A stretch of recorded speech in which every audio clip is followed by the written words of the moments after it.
everyone. Oh my goodness. I need to get the chat connected. 1 second. I'm like, it looks so empty on my stream without the chat being there. There we go. Hi everybody. Welcome back. It is time for another Friday stream. I hope you all are doing well. Happy Friday. We have the Bandita camera. So, right away, I'll just go ahead and get into the usual spiel. Actually, let me make sure my microphone is working first before I do that. Yes, okay, we're good. So, my name's vvvvvvvvv. If for some reason you have randomly found this stream on YouTube, somehow, somewhere. And this is an 18+ only stream where we talk about various issues, usually focused on kink and BDSM, but also pop culture things, LGBTQ issues, dating, relationships, social media, all of that good stuff. And the way that this works is you all ask questions and then I answer them and the chat answers them. I did not set up the Q&A box yet. I will do that now. Start a Q&A. Put your questions here. So now there should be a white box that pops up at the top of the chat. If you would like to put your questions there, you can. The disadvantage of doing that is, for whatever reason, you can't see your own chats that go into that box, so it's like you have to just assume it's in there. There's not a way for you to check.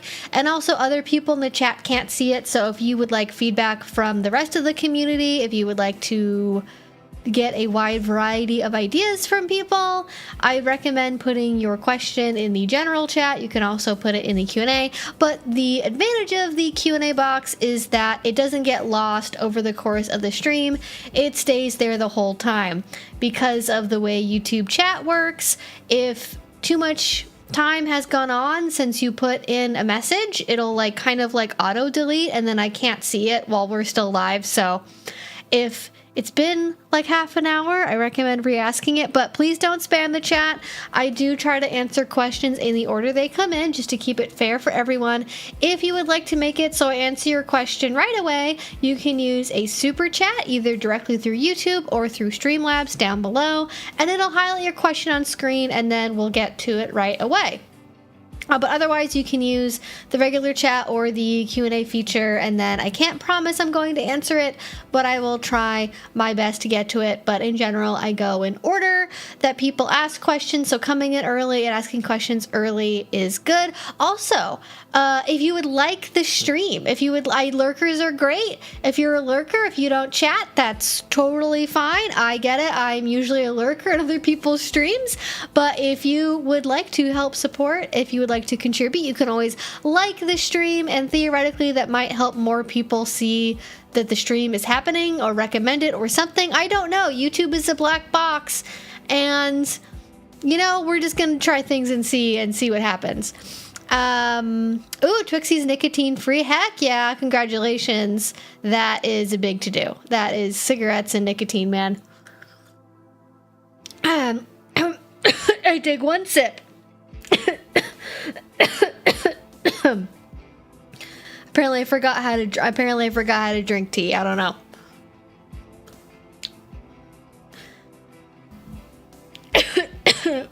Excuse me. Oh my goodness. I am apparently very bad at drinking tea, but the mug is cute and it is chilly outside and it was very much needed.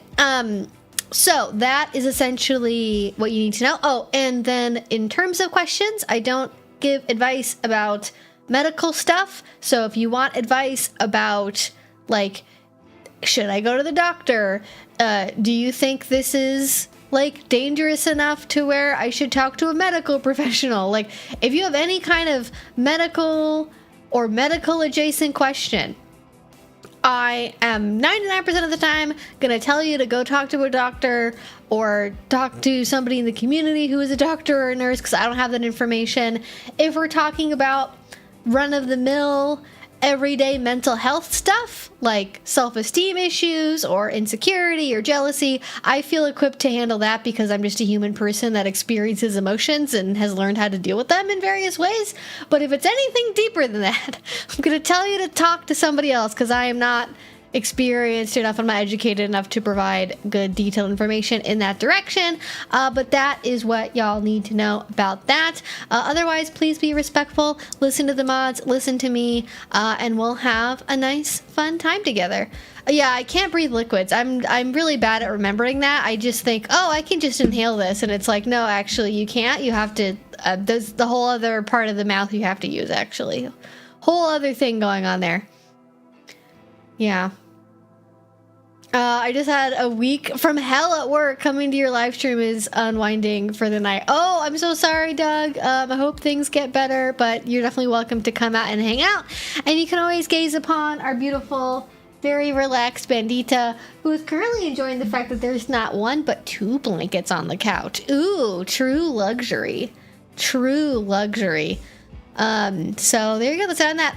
As far as the title for today's stream and potential subjects, if you have been on Twitter, well, if you've been on Twitter the last week, you've seen a lot, but if you have been on Twitter and you have seen the puphood discourse that is, curiously enough, coming from the furry community, I thought maybe we could have a little bit of a chat about that.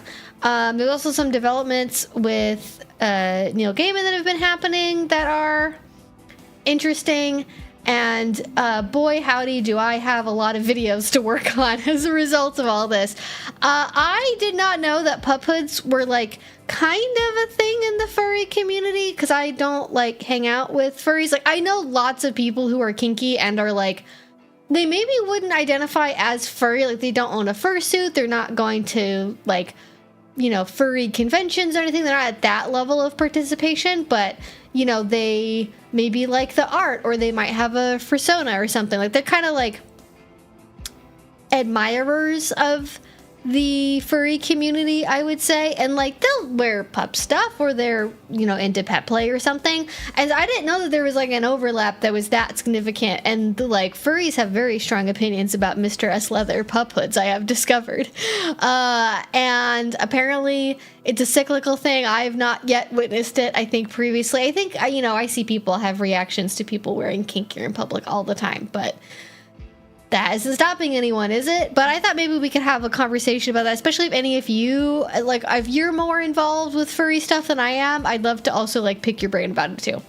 What is the puphood discourse? Good or bad discourse? Oh, it's always bad. Well, I mean, what is discourse? I mean, it's not like people hanging out in a circle and being like, I love puppy play, I love Mr. S. Leather pup hoods, they're so great, I'm glad people have options to be able to express themselves. Like, it's you are degenerates who are setting back the gay community by wearing that gross freak shit in public, like, and then probably some really hateful message telling somebody to, like, kill themselves, probably. Like, I literally had an interaction with somebody, and I don't, like, I'm not the kind of YouTuber where I'm going to be like, oh my god, as people are telling me to kill myself, you know, to kill myself in the comments. Oh, thank you, Sean. Thank you for the super chat. I appreciate it. But yeah, I'm not the kind of YouTuber that's like, I got death threats and people like that. Is honestly not a normal part of my internet experience. It does happen, but at this point, YouTube has actually over the years gotten way better. And thank you so much for the members, the new memberships. Thank you, Sean. If you would like to become a member, you can. It is 99 cents and it gives you access to our very cute emotes. And thank you, Sean, for the gifts and for any returning members. If you would like to potentially become a member, that is a setting you can switch on if you would like to maybe get gifted a membership. But anyways, I don't generally at this point in my career have, at least from messages and replies on content, I don't normally get people being like, oh my god, you're a freak, kill yourself. Like, I do get people who leave mean stuff, but the, like, death threat stuff does not, like, that gets pretty filtered out by this point in social media. They've actually done a pretty good job of fixing that.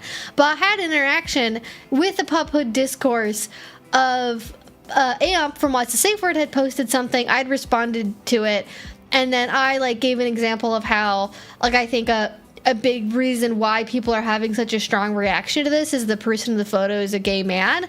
And I think if the person involved was like a cute like white or Asian girl who was like 20 years old, people would have a totally different reaction. Like if it's a cute 20-year-old Asian wearing like cat ears and doing a little like typeface, like even if it's a photo that was clearly taken in public, the background is like a park or a bus or something, the replies are not going to think about that in any kind of weird way. Like, okay, they're going to be weird, but they're going to be different weird. They're going to be like oh my god, I wonder what her feet look like kind of comments. They're not going to be like, oh my god, degenerate freak, you're like setting back the gay community or anything. They're going to be like normal creepy towards cute women on the internet kind of creepy.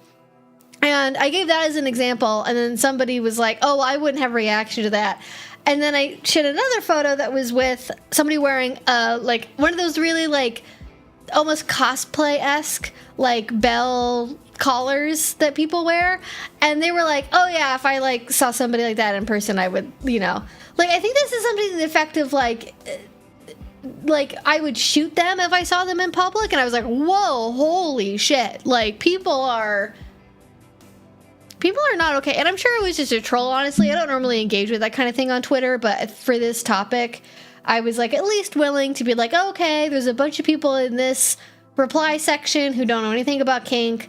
Let's give some examples of this discourse, because I've been around the block on this one a couple times already. And to get that level of response of somebody being like, if I saw, again, this is not doing kink in public. This is somebody out and about walking down the street wearing essentially 1/3 of a Halloween costume, i.e., like fluffy cat ears and like a bell collar. Not like a big locking collar, not a big metal collar, not a posture collar, not anything that even like looks kinky, just looks like a cosplay kind of thing. And they'd be like, oh, well, I would just shoot them if I saw them in public too. And I was like, okay, great. That's okay, great. Perfect. Amazing. Not that I think that person is necessarily representative of the majority opinion, but man, what a time to be alive. My god.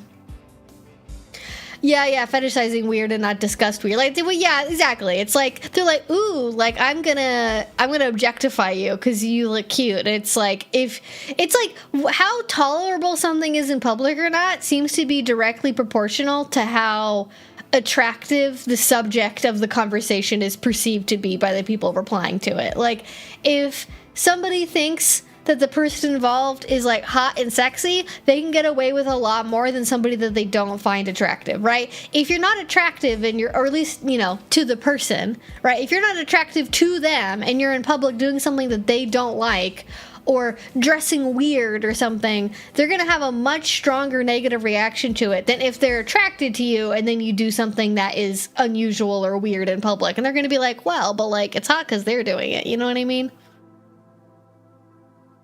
I can dream that discourse might actually be good. Not today, though.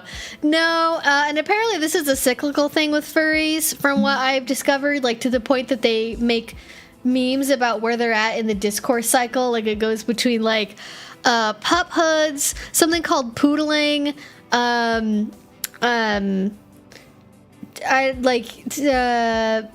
feral art. I'm trying to remember what was on the wheel. I don't know any like furry stuff, so I'm not familiar with what their usual discourses are. Minors at furry conventions, Mersuits, I think MERR, Mersuits. Yeah, that was like, apparently this just comes up like about once or twice a year. The discourse is supposed to be pup hoods, apparently, and I just happen to be in the right place at the right time to be able to see it.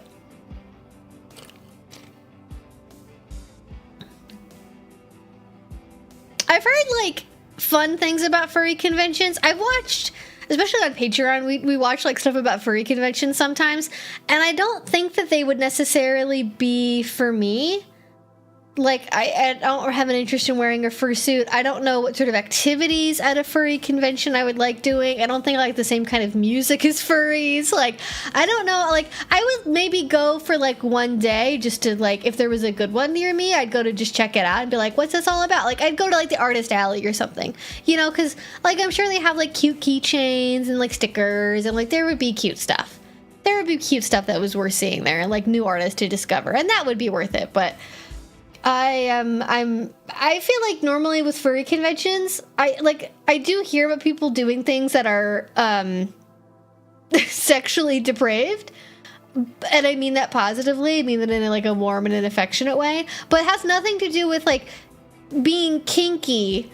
Like, it's not like, oh my god, kink is coming in and ruining furry culture. It's like, no, you guys were having, like, GHB orgies in your hotel rooms just fine before puphood started crossing over and stuff. Like, you guys were doing weird stuff with ketamine that I don't even know what, like, before any of that. Like, so I don't know. The closest I know of related to that is, like, Gen Con, and it's, like, same thing. Also, Ren Fairs. Also, like, anytime you get a bunch of nerds all hanging out together after dark, the substances are going to come out, and the clothes are going to come off. Furry conventions are super fun. There are panels, game rooms, dealer's den, etc. It's packed full of many different hobbies and people. Oh, yeah, I guess, but, like, again, I don't feel like I have a lot of overlap. Like, I'm not that into tabletop. I'm not that into board games. I'm not that into arcade games. Like, those are all things that I like, you know, okay, you put me in a room and they're there's nothing else to do. Sure, I'll do those things and I might even have a fun time, but the dealer's den would probably be my favorite. And I'm like, what do they talk about on panels at furry conventions? What would be applicable to me? I feel like I could teach a pet play class at a furry convention and that might, like, go over pretty well. I think that would be cute. I was in the Tumblr trenches during the outbreak of crabs at the BronyCon orgy. Wait, are you for real, Lexi? Was that a thing that actually happened? I mean, I believe you, but I don't know if you're just, like, being hyperbolic.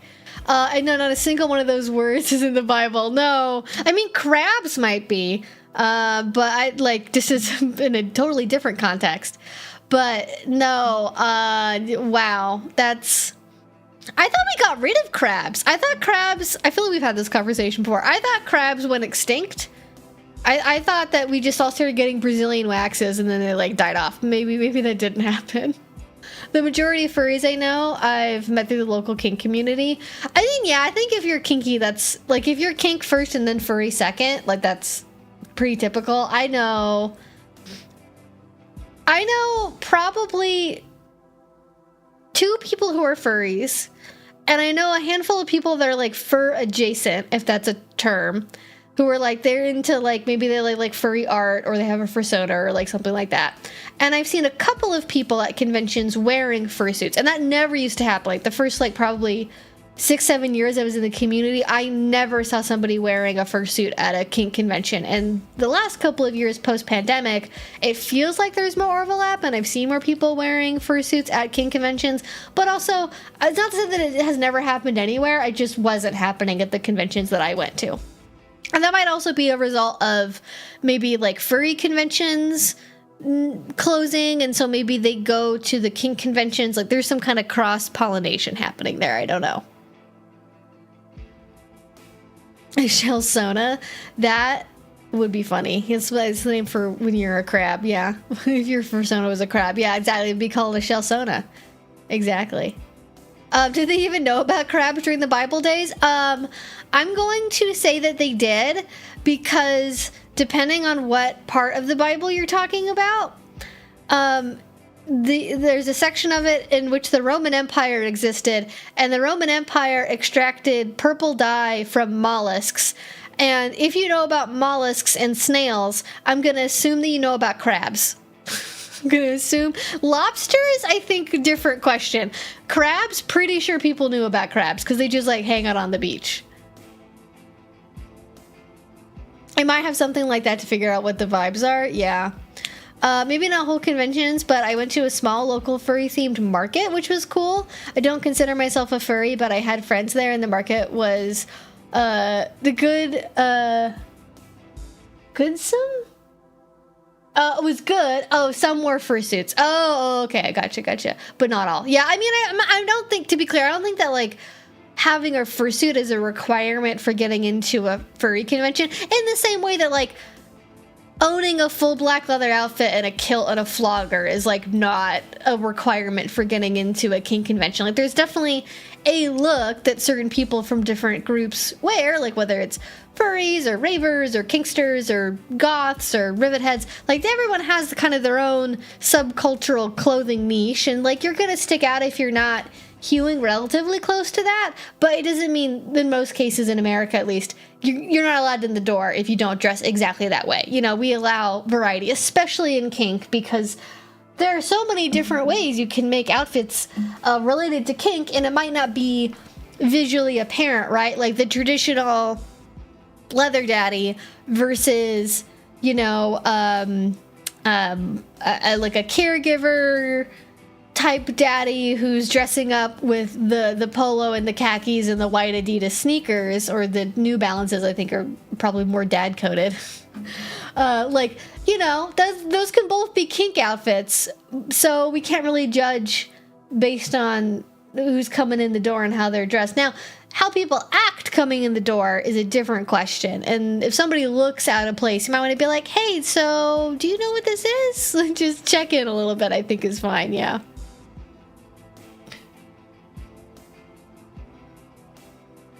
Ooh, the dentist chair. That sounds, like not something I would want to have, but I'm glad that you found it. Fun fact, crabs are more closely related to gorilla lice than to human head lice. The more you know. The convention I go to has a whole pup play 101 and a pup play pit, like a room just full of puppies and other pet players. Oh, so there is like a really big overlap, at least in some places, with furries. So, yeah. I'm also not surprised. Like, what subsection of the BDSM community is most likely to be a puppy? Gay men who are probably on the nerdier side, if I had to stereotype. Who's likely to be a furry? Well, it's all kinds of people, but there's definitely a large subsection of it that's gay men who are nerdy. So, same funnel, different outcomes. It all makes sense. I've seen a lot of furries a few years ago in the wild setting. So a few years ago in Poland, in the main square, there was political rallies, pro-choice, pro-life, but biggest was a furry walk. That's fantastic. I love it. I've seen some people here in America protesting in fursuits as well. Because think about it, it completely obscures your body and your face. So if you don't want to be detected, as long as you're willing to risk it getting damaged, I suppose, like, it is a pretty good way to keep your anonymity and not look suspicious in the process. Like, you know, who's gonna suspect the giant kawaii hyena is gonna do something untoward with a flare, you know, with a road flare. Yeah. I thought at first we were just talking about crabs being related to gorillas, and I'm like, well, I mean, like, all vertebrate life is related, so, like, I guess, sure, why not? Everything, all vertebrate and invertebrate life, if it's just life, it's all connected. What about puppy girls? You know, I don't have any big stereotypes about puppy girls, I would say. I feel like there's less, like, giant groups of us puppy girls. I feel like we're more spread out a lot of the time. I feel like puppy play, like, as a puppy play as its thing, as a subsect of the kink community, tends to be very dominated by gay men. But it's not exclusively gay men, obviously. But there's not as many, like, you know, women's... I don't know any women's focused puppy play groups in particular. There's probably one out there, I just don't know. But, yeah. Wearing Kevlar and a gas mask underneath your fursuit. I mean, you know, hey, stay protected. Stay protected. I assume fursuits are warm, so might help during winter protests, less so in summer. Oh, it's also a good point. Although you could just do the partial fursuit thing. Just have the mask on. Then, like, I don't know, some kind of, like, mesh jumpsuit. I don't know if that's a thing. Maybe, somewhere. Sent it as a question, but wanted to make sure you and people interested knew that there is actual psych research about furries and pet players. Oh, is there? Let me check that out. If you sent a link, okay, so if you sent a link, YouTube will just, I don't even see it. It just gets instantly like plucked out. So if you maybe want to copy and paste the study of the title of the study and the authors of the study and like put that in the chat, then I'll see it. But if you put like a link to something, then it's just going to disappear and I'm not going to see it. Just FYI.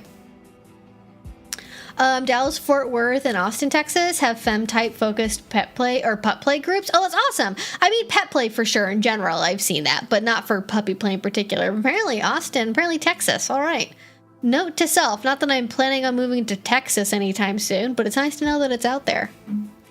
I definitely know lots of trans women who are puppy players, absolutely, for sure. But that's kind of like, if you're a trans woman and you're doing puppy play, that's also like that's a whole other, there's lots of different ways of doing puppy play, and like there's trans women, and then there's gay men, and then there's like the rest of us, the heterosexual, like kink community, like the general queer community. They're all different kind of like overlapping-ish things. So yeah, lots of different ways to go about it. The website is called Fur Science. If you just search for that, it's the first thing. Oh, okay, cool. Fur Science. Oh, I get it, because it's like yeah. Fur Science, a decade of psychological research on the furry fandom. Oh, well, look at that. So it is. 4.5 stars out of 5 on Goodreads. Go them. Yeah, and there's a research. Yeah, a decade, and it's like it's on ResearchGate. Okay, cool. And then there's a book. Yeah, look at all that. All kinds of books about the furry fandom. I don't think they call it furry play. That's my own native kink lexicon slipping in there a little bit. I'm not an animal girl, but if I were, I'd be a lemur girl. More people should be lemurs. I think that's an untapped area. Not enough people are marsupials and lemurs. Yeah, we need more kangaroos. Where are my kangaroo players at? I think we read the Trans Puppy Girl study on the Patreon stream or talked about it. Yeah, we did. That was great. I love that. All right. Okay, let's get to some questions. I am looking at the questions bar right now. So again, if you want to make sure to answer your question, you can use the question box up there, or you can send a super chat either through Streamlabs or directly through YouTube. It'll highlight your question on stream or whatever it is that you send in, and it can also just be like a thank you or whatever. It doesn't have to be a question. And then I'll answer your question right away as soon as I am done with whatever thought I am currently trying to finish.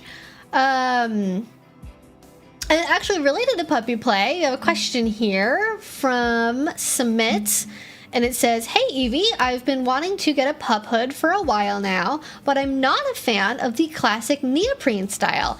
I know there's also leather and rubber, but both have pros and cons for me. I was curious to know if you have any suggestions or tips for a first-time pup hood owner, or if there's other types of hoods, anything helps."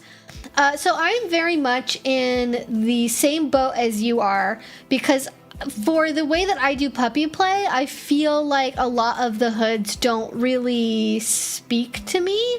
I very much think of myself as like a toy dog when I'm doing puppy play. Like, I'm basically a Pomeranian when I do puppy play, and there's not a puppy hood that reflects that. Like, they're a little bit more masculine. They have a little bit of like a boxier, like longer snout, and I'm like, none of this is like reading correctly. So I do typically stick with ears if I'm going to be wearing anything on my head for puppy play, or potentially a muzzle. And I'm not sure, you say that both leather and rubber have pros and cons for you, and not knowing what those pros and cons are, this might be helpful, it might not.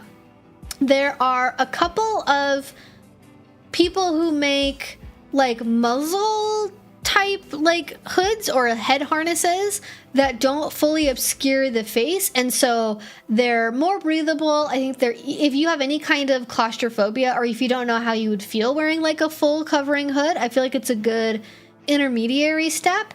And there's Ceremony Leather in the UK makes one. Here in the States, Emma Alamo makes one. There's probably other people who make them too. I haven't looked for one in a while, but if you look for something like BDSM pet play muzzle. Like handmade BDSM pet play muzzle, something like that. You'll find it, and those are nice because usually they have attached ears and then the like mouthpiece down here, but then the rest of your face is free. And you can also like it usually is partly see the mouth, so if you want to communicate, like it just helps communication not be quite so obscured, and I feel like it works a little bit better. One, if you like more of a bondage sort of style look, and then two, if you want to layer with other things, or three, if maybe you don't have a style that kind of meshes with either the classic neoprene pup hood, because I'm also not a fan of the neoprene pup hoods. I've gone and I've tried them on, like in person, they're just like not my thing. And I've had like a more traditional like leather puppy play hood before. I haven't had a rubber one before, but I don't like, my skin doesn't react super well to latex, not in an allergy way, but like I get like blackheads really easily for some reason whenever I wear latex. So I don't really want to put that in and around my face particularly. But yeah, I might look for more of a muzzle style, or if you haven't looked at just ears, you might look at just like getting some ears. What I like to do actually, especially if I want to do something that's a little bit more obscuring, is I'll have like, what are they called? Like a gaiter, like a around the nose, like a buff or a gaiter that goes around the nose. So it's kind of obscuring kind of these human features here, and then having ears on top, and I feel like that gives a little bit more of like a puppy type of look. Like obviously the face isn't very puppy-esque, but it's like more obscured, and I think that kind of helps a little bit. Like your mouth sort of feels like it's covered up, but like you can still speak and breathe pretty easily. But I'm not too sure that there's that many other styles beyond that and what you've mentioned, but because there's so much money too. So if you have a way of maybe going somewhere where you can try some on in person, I think that's really good. Folsom Street Fair normally has a bunch of vendors that sell pup hoods. Lots of the other, I know Kinkfest normally has a couple people that'll have something like that too. So if you can go to a bigger convention where there's a vendor area and you might be able to try stuff on in person before you commit to buying something, that can make it easier too. Okay, good to know. I find I like the ones that cover my whole head, but the leather ones I see are usually just masks. Oh, I see what you're saying. Yeah. There's probably my favorite pup hood maker, if you haven't run into them yet. I'm gonna try and find them so I can like link to it. They're like scrapyard leather, or I think it's scrapyard leather. Yes. So this is probably, if you're gonna get a hood design, if you want something that's really custom, this is probably the best place to do it, especially if you want anything with colors. I'm gonna just put a link to them in the chat. I haven't bought something from them personally, but everyone I know who's bought something from them like really likes it. So it's not necessarily a personal recommendation, but I do really like just their designs. I think are really good. And I'm sure like you could probably do something where you layer like a more traditional leather face mask and then do like a puppy hood on top of that if you want something more obscuring and more bondagey. But I can't think of anyone who sells that as like a set together as like a complete look. Not sure if you can try them on, but last year at the FurCon After Dark Market, there was a pup hood vendor. Gonna buy one from them this year. Yeah, there's tons of options. Also, like I like browsing on Etsy. Even some, actually these days, sometimes I find it helpful, although this is so general that you'd probably have too many results on FetLife. But if you can search on FetLife for images of like puppy hood or like custom puppy hood or like custom puppy mask, that might pop up some vendors that you wouldn't necessarily find on like a Google search result or on Etsy, because they might just have their own website that they only advertise at in-person events and on FetLife. And I found really nice gear that way where I wouldn't have found it just like looking on Etsy. But that's about what I know, so hopefully that gives you some directions to go in. And yeah, we'll get to some more questions. Okay, unless anyone has anything else that they want to add. I'm gonna scroll back up here. We somehow already cut it. Wow, the chat's already been cut off at the talking about lobsters. So if you asked a question earlier, I'm sorry, I probably missed it. It's the one about puppy girls already. Wait, a kilt? Oh yeah, people wear, oh yeah, people don't know. At least in North America, and specifically in the Pacific Northwest, I don't know if this is a thing on the East Coast, kilts are very popular with dominant men. Like, that's like part of the uniform. I think possibly because in Portland, and I think also in the Bay Area, there's a couple of very well-known kilt manufacturers that make like modern sort of punk alternative fashion type kilts, not like traditional Scottish kilts. Just if you're thinking of like something, I mean, you can kind of get one in patterns like that, but like Utila kilt is one of them, Stumptown kilts. There's a couple different people like that, and they make a kilt that a metalhead would wear essentially, but then a lot of people also wear them for kink purposes too, as an alternative to traditional like leather pants or chaps or things like that. And it's I would say kind of like a medium level of dressing up for kink. They're not as popular with younger people, I've noticed. Like, probably the average age of somebody wearing a kilt is like 50, I would say. But I think they should be more popular. I see younger femme folks wearing kilts, especially like the little mini kilts are quite common to see. But I think younger dominant men should get into wearing kilts more. Like, I'd rather you wear a kilt than poorly wear a suit. You know what I mean? So it's the kilts are a thing. It is one of the options. What would you recommend for a beginner's gag? Depends on if you want to spend money or not. If you don't want to spend any money or spend very little, a Japanese dish towel from like a Daiso or Japanese dollar store. That's probably the easiest one. Super cheap, and even if you don't like it as a gag, you can keep it in your kit for other reasons, even just as like a cleaning cloth or something. So that's probably the easiest, and I like that because it doesn't require you to have your mouth open very wide, and it doesn't it doesn't take up as much space in your mouth. And so if you have any kind of jaw issues, if you have like chronic jaw pain or anything, it's not gonna hurt that at all, or at least very, very little. And they're also very easy to clean because you just throw it in the wash like any other piece of fabric, and it can be whatever size you want it to be, and it comes in tons of different colors and patterns, and it'll also still give you that obscuring of the voice that you might want from a gag. Like if you like kind of the mumbling noise making, then it's good for that. As far as if you do want to spend money, what I would spend money on for a beginner's gag, I would get a small silicone ball gag from probably like Pleasure Paradox or something, because it's a really, really simple design. They're pretty cheap, and if you like it, the strap and the system is very interchangeable, so you can get like tons of different colors, tons of different ball sizes, so you can find the one that works best for you. You can get them like really, really small as well. You can get quite small ball gags. So if you are worried about, not being able to fit one in your mouth very easily, or your mouth getting sore, that's a good one to go to. But I think if you've never, if you've never tried a gag before, I think that's probably the best one to go for, is just a simple cloth gag. When I first met my dom, who is also a metalhead, LOL, he was a daily Utila kilt wearer. We're way closer to the East Coast, so it's a thing here too. Okay, yeah, I just, I see it all the time here. I'm like, I don't know if that's just like a here thing.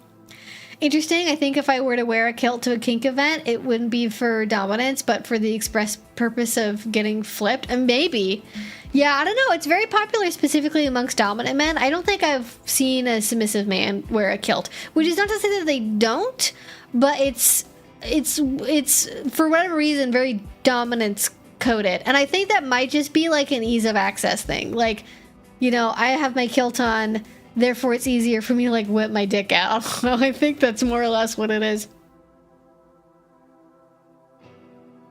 The Venn diagram of Ren Fair attendees and kinky people is just a circle, so it makes sense that kilts would transition from one group over to the other. Yeah, I think in this case it's not necessarily Ren Fair people, though that is part of it. It's mostly like metalheads that wear kilts. Yeah, and also kilt plus utility kilt plus combat boot, like, is a look. Like, it is a look. Plus, they're very adjustable size-wise, I think is another thing as well. Like, they're not as big of a pain in the ass to size as leather pants are. Like, leather pants, you gotta have the exact inseam, the exact waist. You gotta, like, fit the exact proportions of the specific pair of pants. It's very annoying to find a good pair of leather pants that fit you well. Whereas a kilt, there's tons of wiggle room, they're pretty easy to get off the rack, and even if it doesn't fit you exactly, like, usually it's relatively easy to make adjustments to add an extra row of snaps or something to it.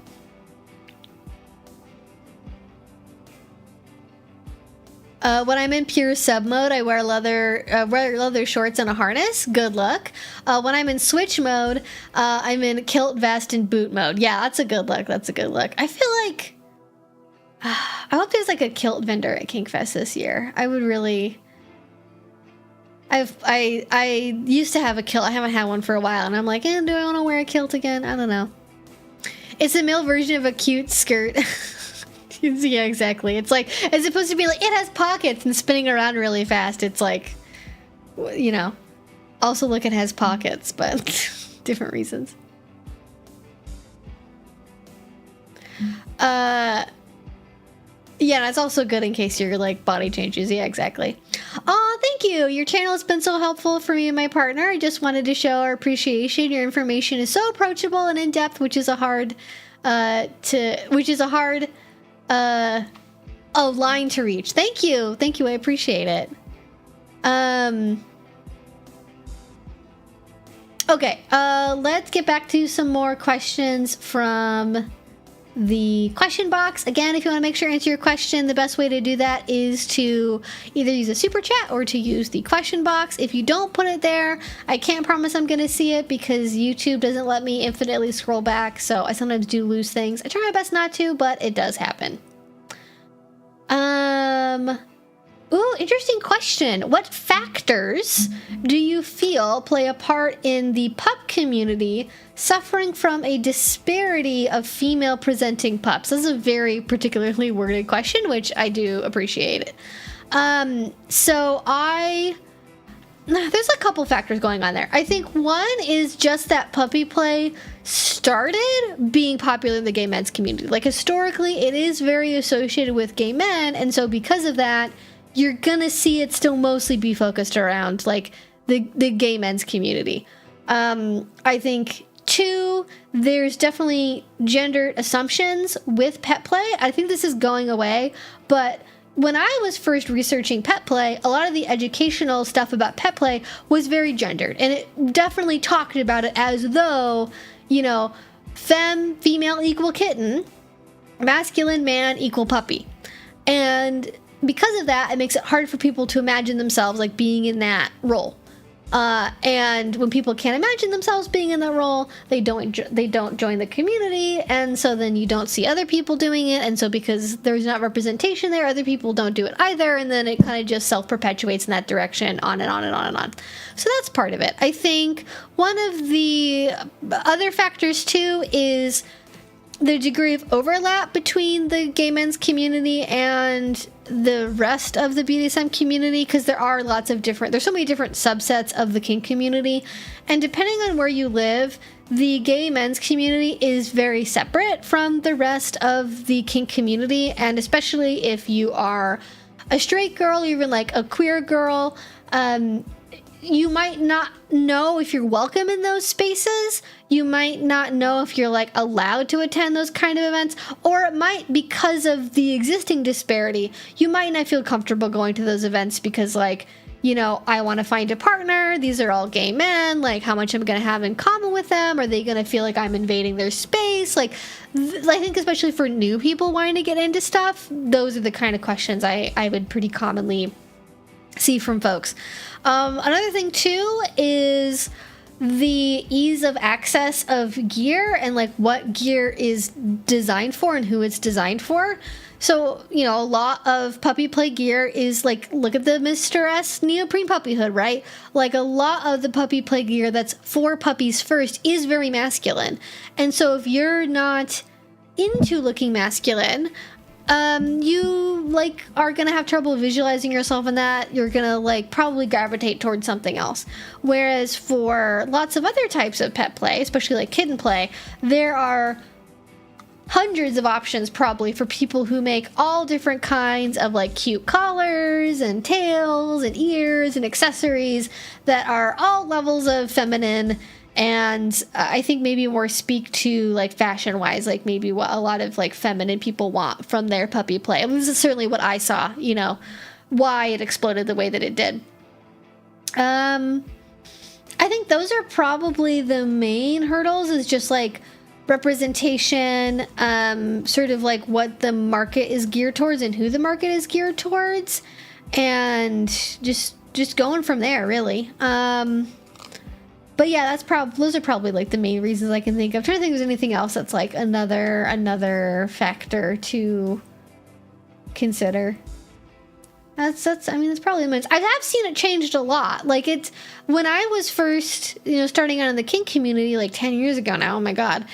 I don't want to say I was the first because I don't know for sure, but I was by miles one of the only puppies, well, one of the only femme puppies doing pet play on the internet in the like women's community. I met female handlers in real life. I knew some women I knew like somebody who was a fox. I knew somebody who was a wolf. But for puppy play, not other canines, but puppy play specifically, that was something that just like wasn't really seen all that much. And it's definitely changed. It's gotten a lot more common and popular. Even like 5 years ago, it got quite popular, and I think it's just moved in that direction. Another big factor too is, and this has made it so that it's a lot more visual than it used to be. There's a lot more trans women that are doing puppy play now too. It used to be all the trans women were doing kitten play, and now they all do puppy play. Like trans puppy girl is now like by far and away the dominant thing, whereas 5 years ago it was the, you know, trans kitten girl was the thing. And I don't know why that is exactly. I've always wanted to do a video like exploring that in some more detail, because it is really interesting to me just anthropologically how and why that happened. But I don't have any data about why that happened. But that's a big shift that's also like made it more prominent. And like there are definitely like people who are trans overlap enough into kind of the mainstream kink community to where you will see trans women who are puppies at mainstream kink events. But there's also like trans girls who aren't in the kink community at all, who are just doing like puppy play stuff with each other. Like it's just T for T puppy girl stuff. It's not like something I'm a part of, obviously. And that's a whole other community that I'm you know, I don't know a lot of details about.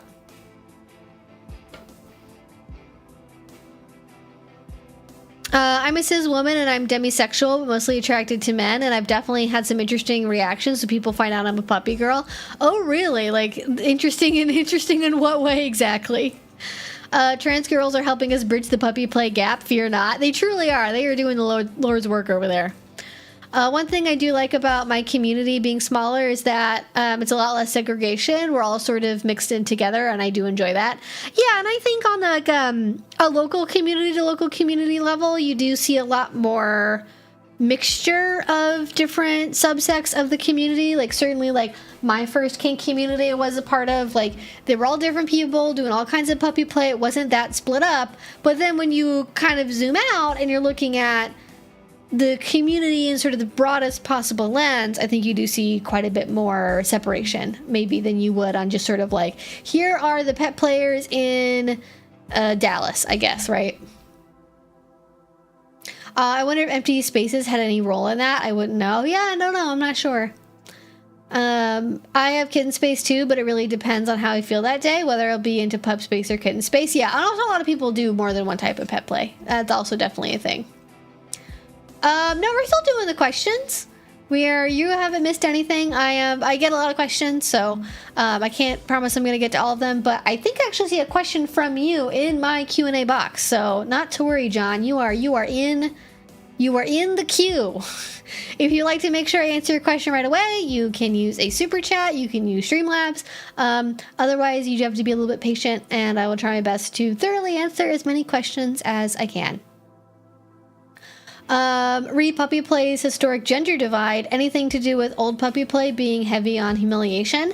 I didn't explicitly say that just now when I was talking about it, but I think that is probably part of it. I think pet play in general used to be very humiliation centric, which by and large is not as common with female submissives, or especially straight female submissives.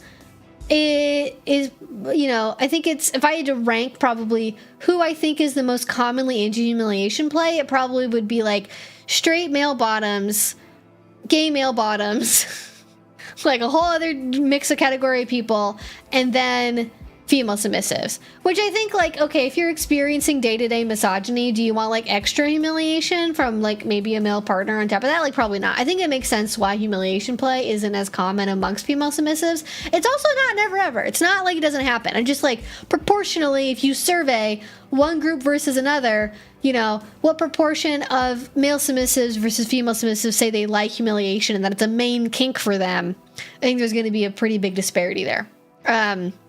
But yeah, I think if you're like, it was very extreme degradation and humiliation was the focus. Like, it either went the way of like, you're being made into a puppy because you're so worthless that you're like less than human.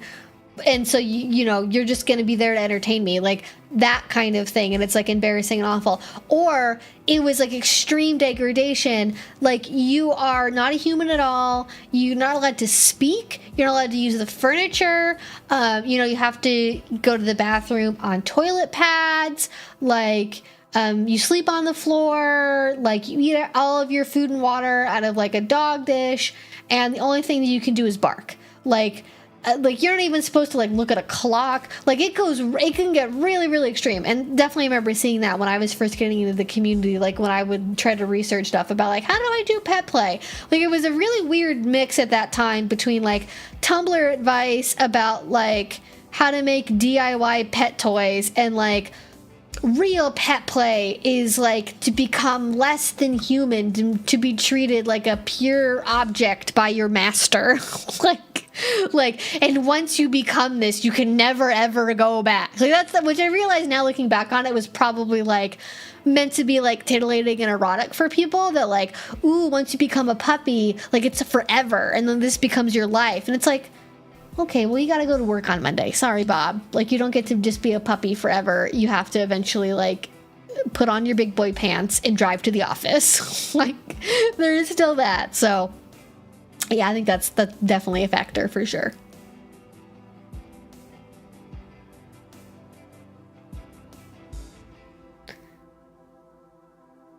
They just looked at me kind of funny and said, "Oh, a puppy? Never seen that before." That's such a reaction, and I'm very sorry.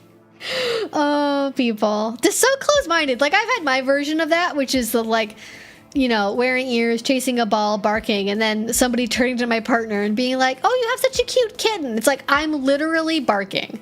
And I'm not even barking in like a way that could be confused with a meow. Like, it's very much like, like, it's like very like, what in what world is that a noise that a cat makes?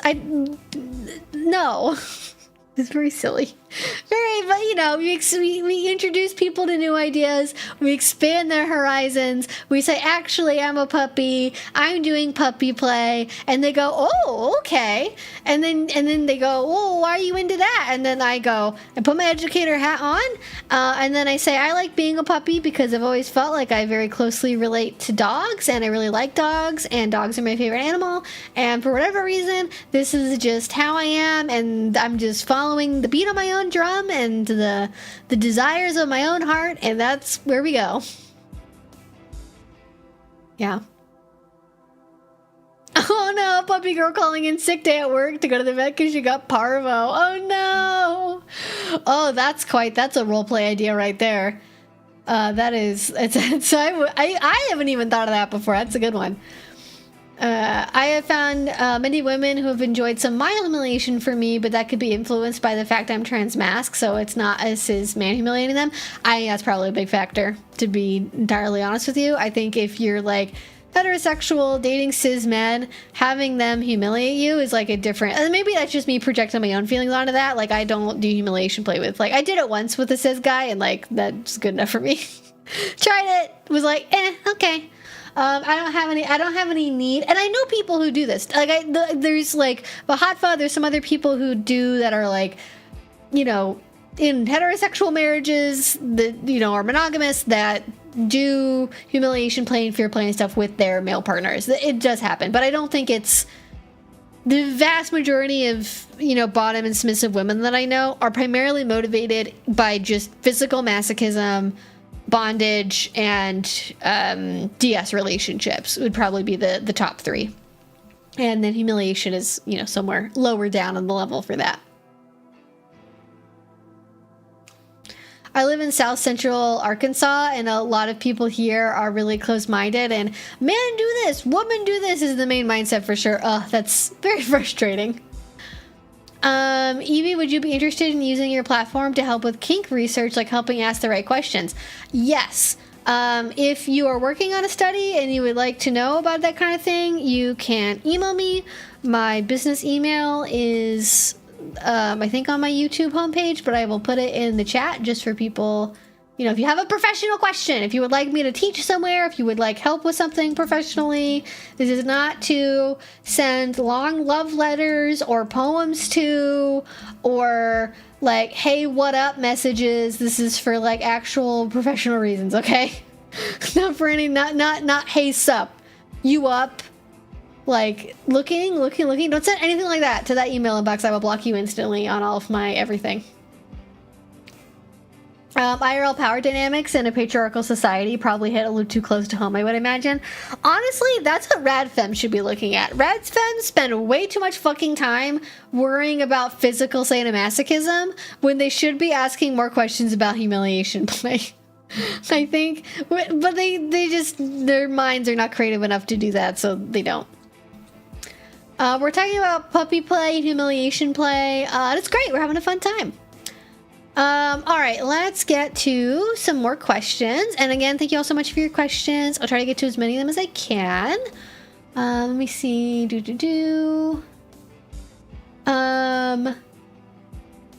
Oh, interesting. Not a question that has to be answered, more of a quandary I have.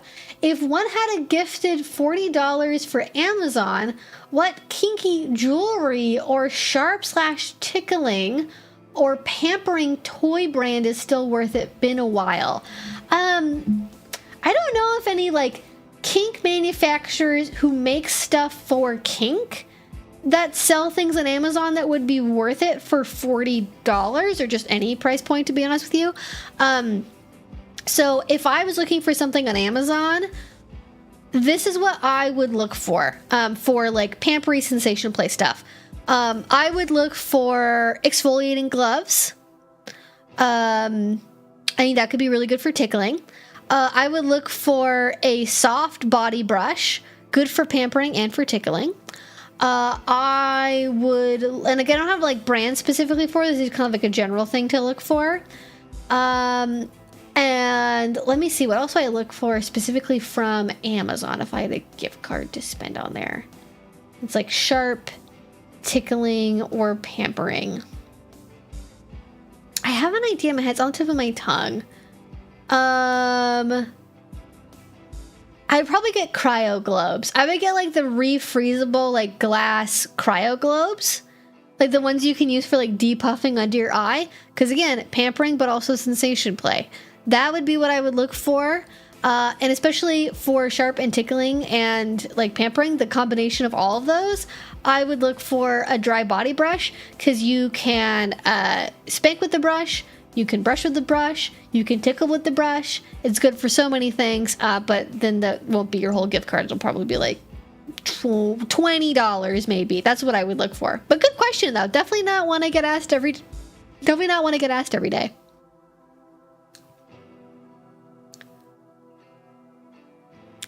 unlike a couple weeks ago, we ended up talking about soap-flavored gum for almost an hour. Yeah, I haven't gotten any soap-flavored gum to my P.O. box. I'm so sad. I don't know if maybe it's stuck in customs, but I'm like, I'm going to have to make this soap video. I'm not going to have any soap-flavored gum to make it with. I was really looking forward to the soap gum. Maybe I just need to look harder for like an American source for the soap gum. And just deal with it. Just deal with it. But now I've said that, and now probably in like 2 weeks, I'm going to go back to my P.O. box again. And then I'm going to have like 5 containers of soap gum. But if you would be so kind as to send me just a single packet of soap gum, I would be very appreciative, because apparently it's a Canadian thing and they don't sell it here. Although I guess I could, it's just rosewater flavor. So I guess I could just look for rosewater gum, and that would probably be as close as I need to get to that, I think. Oh, it's no worries. I just figured there'd be more than one person trying to send it to me. But yeah, I was hoping to do that this month. But if you can't find it or whatever, it's fine. I'll try to find it on my own. Then maybe I can do a comparison between the American and the Canadian version or something if it ends up showing up later. Okay, more questions about puppy play. We are very puppy play focused today, and I love that. Feel free to ask about whatever you want, but I love that we are like having a theme today, because we normally don't. We normally just do a bunch of different things. Paleo Sam asks, it does seem that there's a bias towards working breeds. How common would you say identifying as a toy breed is? Could be a gap in the market. I have actually seen a study about this, like asking puppy players what breed they identify with. And by far and away, the most common ones are German Shepherd, Husky, Golden Retriever, Boxer, Mastiff, and I think one other one I'm forgetting the name of, but those are like the top ones, are like somewhere in that wheelhouse. And I think Husky is like by far, German Shepherd and Husky are like 50% of it. Like it's a lot. So it is very much biased towards working breeds. Toy breeds, I would say, is a huge minority. I would guess probably all of the toy breeds, like from Poodle, Papillon, Pug, all of that, would probably be 10% if I had to guess. Maybe like 15. Like 10 to 15 I would guess would be how many people identify as a toy breed. But yeah, it definitely is a gap in the market. I also think, I don't even know, like, I struggle with even visualizing in my head how I would design a puppy play mask that looked toy breed like. And I think what you'd have to do is you'd have to make like the upper face like very prominent, and then you'd have to start the nose like very low and have it be quite a bit smaller. Like the proportions would have to be, you'd almost have to make like a chibi style puppy play hood to get it to look correctly to be read as a toy breed as opposed to a working breed. And I don't know how comfortable that would be to wear. That would probably be the main sticking point. But good question. I think, I wish I knew that study from the top of my head, but I know that there is one that surveyed the puppy community and they've asked people what they identify as. But if you look for it, you can probably find it. Boys Are a Puppy Girl made me spit my drink out. That would look wild. I think that would be so cute. I think that would be adorable. There needs to be more sight hounds. That's the real one. Nobody identifies as like a Italian greyhound. Nobody identifies as like, I don't know a lot of sight hounds. So it's the only, I've Borzoi and greyhounds. That's all the only ones I know. A bunny mask with dog ears for a chihuahua mask. Yeah, I think that would work. Interesting, even if 10%, I don't think 10% of the available masks are styled to cater to that. Take note. Yeah, it's like, I can't think of any. If somebody is making a toy breed specific pet hood, and actually even just let me look. I'm just curious now if I just do a quick little Google search, will I find something? Because you never know. Let's see. BDSM puppy hood toy breed. I'm not seeing anything. Let me look on images if there's anything. Nope. It's just a bunch of knockoffs of the Mr. S neoprene hood. It's like list pages and pages and pages and pages of that. Yeah, there's nothing that looks like toy breed-esque at all. Yep, not even a little bit. I'm sad to say. Dang, I was like kind of hopeful. I was like, well, maybe I haven't looked for a while. Maybe there is something. And I got my hopes up for a second. There's not anything. Aww, wah, wah. But I typically, I tend to, well, one, I don't wear a pet play mask a lot because I mostly play at home. And my dog is very afraid of puppy masks. Very afraid. So I don't wear one around her. And because I'm always playing in my own home, I don't wear a pet mask because I don't want my dog to cower for me in the corner. Like, it's so sad. Like, it's like ASP, she's like trying to get as far away as possible, is just like absolutely quivering, so scared. I'm like, oh, I'm so sorry. I feel terrible every single time I wear one. It's like, and I think if I really wanted to, I could probably like help her be less afraid of it. But it's like, it's a very intense fear response. Very, very intense. So it would take some working through. She's not quite that food motivated, so. But yeah, good question. Meanwhile, look at her now. She's so chill. Just watching her. Bonita. Yeah, she's out like a light. She's super, super asleep. I don't even know if she'd like a cat mask. If she likes cats, but she doesn't like cat statues. The vet we go to has a cat statue outside of the building to denote which way is the cat entrance and which way is the dog entrance. And she is very confused and scared of specifically the dog statue, or the cat statue, rather. She's like,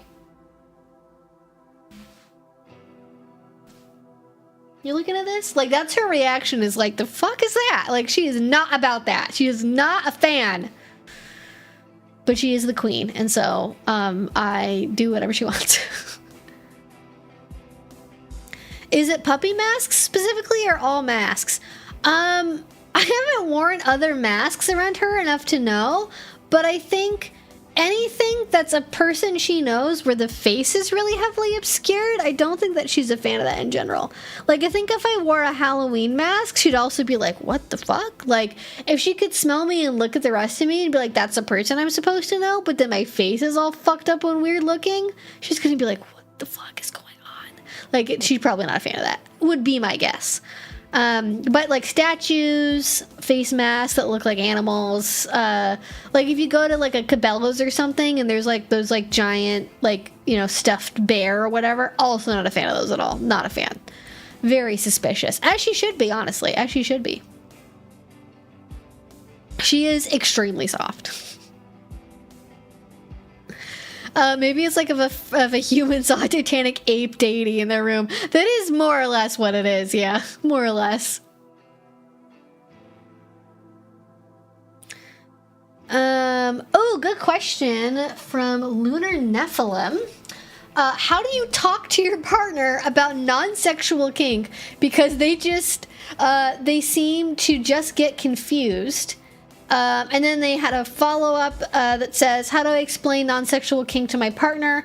Every time I try, it seems to confuse her, and I don't have the vocabulary to accurately describe it. I'm asexual for reference. Totally understand. I will say, as a fellow ace person whose kink is primarily non-sexual,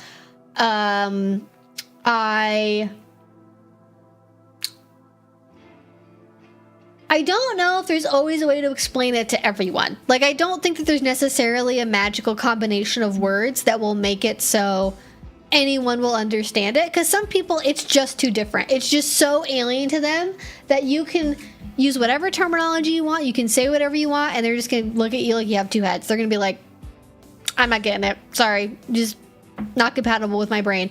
So hopefully they have an open mind and they're willing to hear you out. And this is generally how, first of all, and generally these days, if people don't get it at this stage, I'm not gonna, like, I am very much a kink first dating kind of person at this point in my life. And so if somebody doesn't understand my relationship to kink, I just, like, don't want to have a relationship with them. So that's the first part. But, you know, historically, when I had more relationships where it wasn't as kink first and I had to explain this later on in the relationship, I would usually say something to the effect of, yeah, I'm, really involved in the BDSM community and I have a bunch of different stuff that I like. I'm primarily motivated by, power exchange. And for me, it's not sexual. The thing that I usually get out of, DS relationships and kink is like the non-sexual physical release, or getting to de-stress, or having the order and structure in a relationship that I find really benefits me. And I like it being very clear, what the rules of the relationship are and what the intention of the relationship is, and like having DS really makes that possible. There's also a number of studies that have been done where people describe all the reasons that they enjoy doing BDSM, and that might give you some language if you can find that study and just look up academic study on BDSM, why do people like kink? And there's something that lists 10 different reasons for why people say that they like kink, or what they get out of the experience. And from that point, somebody might wonder, okay, well, you say it's you get something out of it physically, but it's not sexual. What do you mean by that? And then I might help to make some analogies. I might compare it to rock climbing, or going on a roller coaster, or a massage. A massage physically feels like a release, right? But it's not sexual for most people to get a massage. And that's the same kind of thing you might get out of kink, or getting into an altered headspace, through doing play like that. Maybe for you, play is a tool to get to somewhere mentally in your head that you can't get to in everyday life. So by doing heavy bondage or heavy impact play, that gets you into a more of a meditative state, or a flow state, or whatever version of that you find that you get into. And it helps you relax and de-stress, and just feels good for your brain.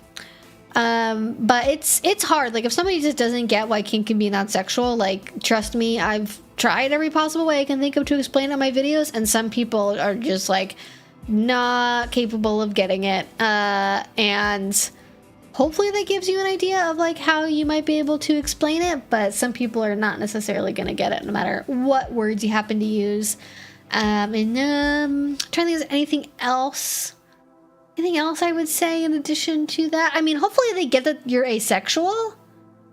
And so, if you're asexual and your kink is also non-sexual, it's also sort of okay, well, you get why I like romance even though I'm not into sex. And this is also the thing this is actually probably the biggest thing that I say,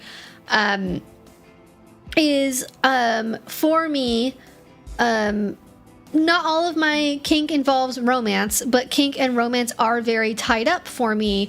And so doing kink with someone is an expression of my romantic attraction and my romantic desire for them, whether that be through acts of service, or, suffering for them, or doing bondage and getting tied up by them.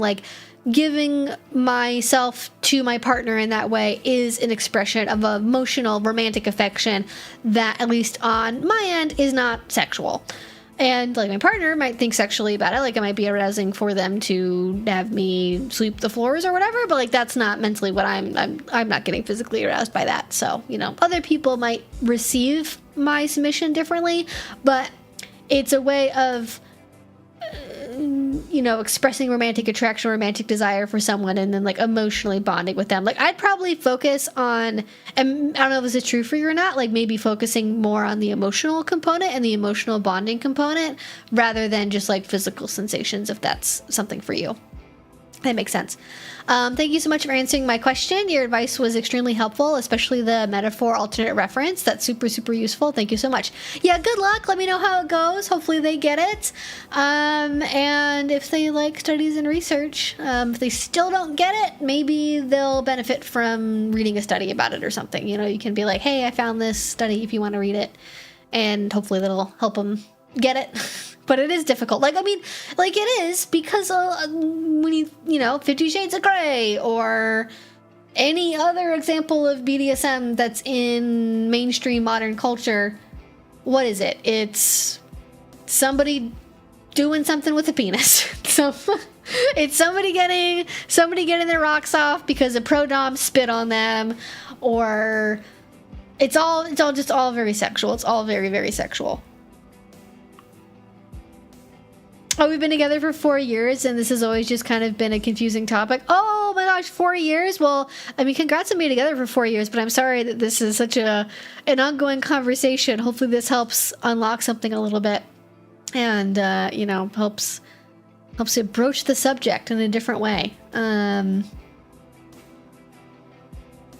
All right, next question from Spider-Man. Does your pet play dynamic focus on feral non-verbalism or the domestication of specific, it says behavioral canines, but I'm going to guess maybe they just mean like specific canine like animals, like domestication versus feral non-verbalism. So I have 2 different buckets. I have more than 2 buckets, but for this I have 2 buckets. I have 2 different buckets, and I have primal play, and that is feral and nonverbal. And that, I'm not like a toy breed, I'm not like a dog, like that's a whole other separate thing. The feral nonverbalism goes into the primal play bucket. When I am a puppy, I am more like a puppy girl. I don't typically have, at least not at this particular point in my kink life, I don't typically have any like verbal restrictions, like I'm not allowed to speak. Like I'm basically kind of like an anime dog girl. Like that's like the vibe I usually am acting from, is like somewhere between animal dog girl and like a magical talking dog from an animated movie, is like somewhere in the wheelhouse I'm normally in. Like I you know, can communicate, you know, with English. I can, you know, stand on 2 feet. I can do this. Sometimes it does go more into like traditional like puppy stuff where like I'm not speaking and I'm on all fours and all that, but like the majority of my relationship time, like 90% of the time I'm doing pet play, it's more like casual in the moment kind of like, but I'm dog kind of stuff. Like, but I can't open, I'm dog. Like that's where it's at. And I think that's just fun. It's just like a fun, like the way that I do pet play is very fluid. Like it tends to be more of the like one of the underlying flavors of the dynamic, as opposed to something that happens in discrete scenes. Like there are definitely scenes that happen where I do like pet play. Like I do like, you know, role play scenes where I'm like, you know, I gotta like find something around the house that's been hidden, or we're doing like trick training or something like that, or like I'm getting, you know, pets, or I'm chasing after something. Like that happens, but that's the minority of the stuff that I'm doing while I'm doing pet play. The majority of it is like more typical interactions that are accented by pet play stuff, like sleeping on the foot of the bed, or you know, my partner's on the couch and then I'm you know, under the couch, or not under the couch, but I'm like next to the couch on all fours, and I'm, you know, sleeping on a dog bed, or I'm sleeping in like a dog crate or something, and I'm doing kind of dog-like activities. But yeah, does that make sense? Like it's more fluid than like scenes happening, scenes over, pet play over. Like it's more all of the time, and then it varies like how much it is. If that, I don't know if I'm making sense. I don't know if that's clear, but hopefully that helps answer your question. My pup space is the same way, Evie. I'd say my voice is a little more high-pitched and almost yippy, and I get very bouncy and more playful. Oh yeah, I'm very much the same way. It's like hard for me to recreate it on stream, but like I definitely I get very quote-unquote wiggly. Is how I believe it's been described to me before, is I'm very wiggly, and I'm like I shake my tail, even if it's like I shake my invisible tail, like I bark and I yip and I rub my face on stuff, and I like, you know, make little like dog type faces and facial expressions and things like that. And I definitely have like a higher, like it varies, like sometimes it's more of like my normal voice, and sometimes it's more of like a puppy voice, which is like, I don't even know. I have to like visualize. I'm bad at, I'm not an actor. Okay. I don't know how to make that instantly happen, but it would probably be something that's more like, are we going to go to the park? Park? Like it's more like that kind of voice. I don't know if that's a huge difference.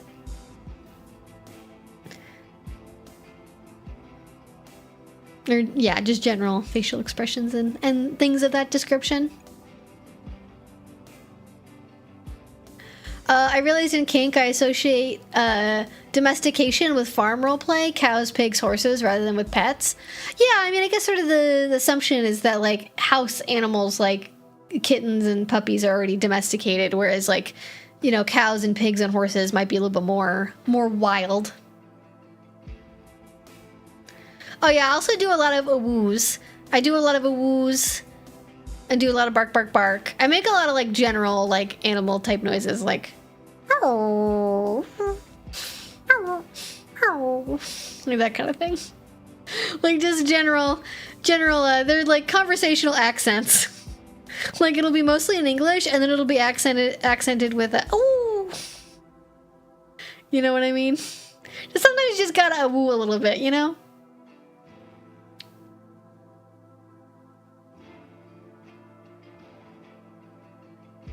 I do snuffle and snort a lot when I'm in pet mode. Yeah. I would say I do that maybe a little bit less. I'm more of like a face rubber. I like rubbing my face on stuff, like mostly my partner. By which I mean my partner. Sometimes I'll get in there and I'll like smell on him, but it's not all the time. But good question though, good question. Don't know how I'd weave that into a video, but it's a good one. Halaldine asks, in the realm of objectification, do you find liberation in becoming a functional piece of human furniture? Liberation is not how I would describe it, no. I mean, I don't think it's like, I don't think there's an axis where it has to be either oppression or liberation. And if you're doing it in a way that's liberating, it's good, but if you feel oppressed, it's bad. Like, I just don't think about it in those terms at all. Like, the way that I've described it is when I'm doing something with being objectified, if it's good and I like it and it's something that I want to have happen, it feels very deeply relaxing in I know my place, like kind of being taken care of beneath this person that I really know and I trust and who really knows and really trusts me. And there's like a very deep feeling of contentment and like knowing that I'm in the right place, and there's freedom in knowing that I'm in the right place and like where I'm like meant to be, kind of. Is that liberation? I mean, in the sense that it's like me getting to be my true self in what feels like my true self in a way that I don't get to do, you know, in a vanilla relationship. But I don't know if that's the way that other people would think about liberation. Domestication, but it's a cave person domesticating a bratty wild dog girl by giving her treats. That actually is like insanely cute, and I love that idea, and I will be stealing it. I also just makes me think of SpongeBob. I just think of this is like SpongeGar or something. We've been over this before. What's the name of? I wanted to call him Cave Bob. What's the name of SpongeBob as a cave sponge?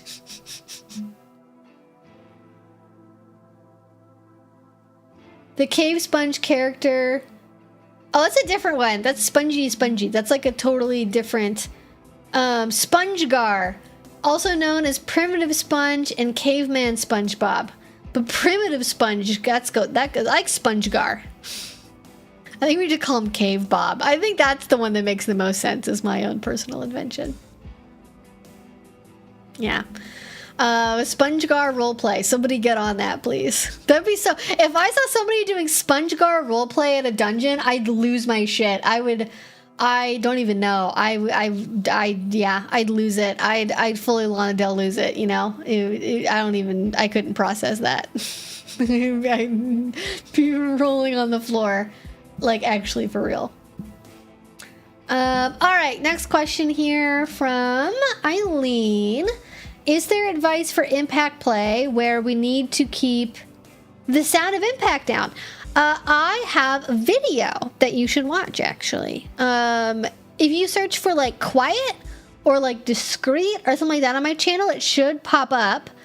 But my advice for impact play where you don't want it to be loud is to wear clothing and cover the impact play implement and then play some kind of soft music on top of that, like some kind of white noise, I think. Because if you're doing something that's really slapping against the skin, it's going to be really loud. Whereas, like, right, there's a difference, right? Like, if I'm doing, like slapping on my thigh and there's, like, a blanket and then there's also jeans, that's very different than, like, it's not, like, you know, I'm not hitting very hard. Like, it's on my arms. It's not, like, the loudest thing ever. But, like, you can even tell that there's a difference pretty well, I think, between those two sounds. And that would be where I would start. I think you might want to experiment with different implements and see what works for you. But generally, staying close to the skin is going to help it stay quieter. Like, obviously not using a whip, not using a thrown implement. Those are almost always pretty loud. But if you're doing things, and especially because you said impact play, because there's tons of ways to play with pain where you're making very little noise to, like, no noise at all. But impact play, not pain play, different can of worms. I think pain play, like, you can do things that are very quiet, right? Like making somebody kneel on Legos, that can basically be completely silent if you want it to be, right? Like, unless somebody can't, like, keep it in, that it's really, really painful and they're making noise. If the noise is it specifically about the toys, or is it... Oh, is it sound of the impact specifically, as opposed to, like, okay, the person's being loud. Different question if the person's being loud. You gotta keep them quiet, you know, in which case, you know, gag, hood over the gag. That'll help muffle a lot of the noises, especially if you have, like, a ball gag that has, like, a leather cover over it like this. That'll help obscure the noise pretty well. But yeah, keeping layers, especially of, like, a soft material and absorbent material between you and the paddle or the implement that's being used. Like a soft blanket does work really well for noise dampening, for absorbing that sound more so than, like, I don't know, latex or something would. And then soft and squishy impact play tools. So think of, like, a roll of leather versus a paddle. I think that's something you got to keep in mind too. Like, the more rigid it is, the more you have to throw it, the more it goes through the air before it strikes you, the louder it's going to end up being, generally speaking. The closer to the skin it is and the softer it is, the less noise it's going to end up making. Also size too. That can also make a difference too. Like, something that's really big is probably going to make more noise than a smaller impact play toy. But yeah, hopefully that gives you some ideas of what to start with for quieter impact play. And then obviously the best alternative if you really, really need to be quiet is, if what you're looking for is just pain and sensation, then doing other types of pain that don't involve, like, being struck by something. So again, the, like, kneeling in Legos example that I gave, that's pretty easy. Suede floggers are great for sound muffling. Oh, okay. I don't think I've used a suede flogger, but not in an environment where I could have told you the volume difference between that and a different type of flogger. Yeah.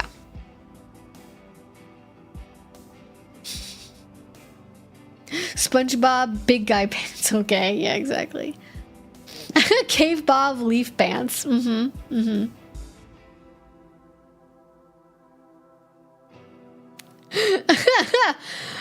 Evie steps into a room, she's already figured out how every item could be used to inflict pain. Yeah, I'm like the Jason Bourne of painful implements. It's like, you know how he's like the thing where he's like, he can just intuitively knows how to, like, stab a guy in the head with a pencil. Like, it's like that kind of thing. Or like a John Wick, right? I've got John Wick brain, but for general torture and not assassination and murder.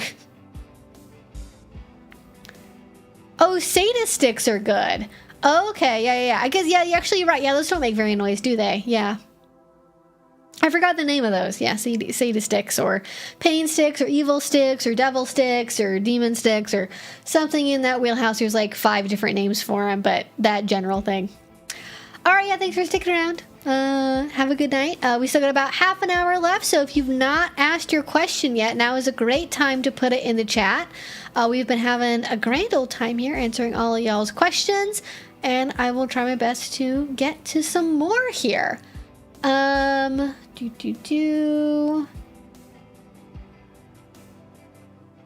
How do you manage the proprioceptive shift that occurs when a partner is placed in a suspension rig? That's way above my pay grade, buddy. You better ask somebody that is a rigger that knows a lot about suspension. As far as how I manage it, I don't, because I'm the bottom and I don't mind having my proprioception changed. But if that's a concern, I am sure, very specific, specialized suspension classes that'll answer that question in a level of detail that I could not possibly hope to do, because that is not my area.